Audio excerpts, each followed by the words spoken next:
The dust hood allows you to attach a dust collector to your planer to gather the shavings and dust it produces. The hood attaches to the back of the planer and has an outlet to attach your dust collector hose to. Most dust hood problems are the result of accidental damage, such as something falling on it or it getting pulled by the dust collection hose. Replacing the dust hood is a repair that you can do yourself, and I'm going to show you how. Hi, I'm Mark Socha. Do-it-yourself repairs like these are easier than you might think.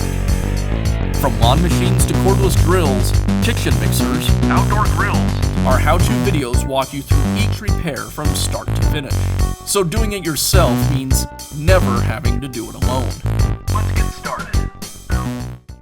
The dust hood is secured to the planer with 3 screws and a couple of clips that hold it on the top.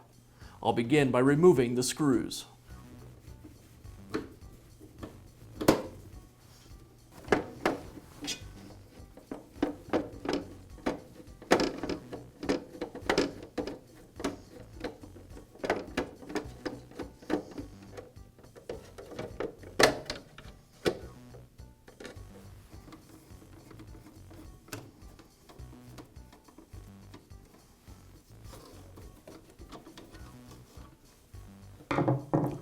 Now the dust hood will just pivot up and away from the planer.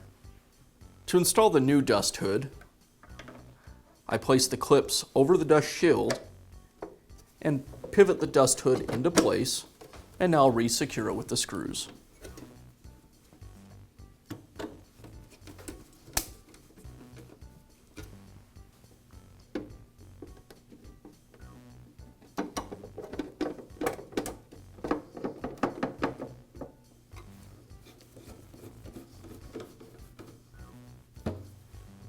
And that's how easy it is to replace the dust hood on your planer. Be sure to check back often for new videos and expert advice. If you found this video helpful, give us a thumbs up and leave a comment.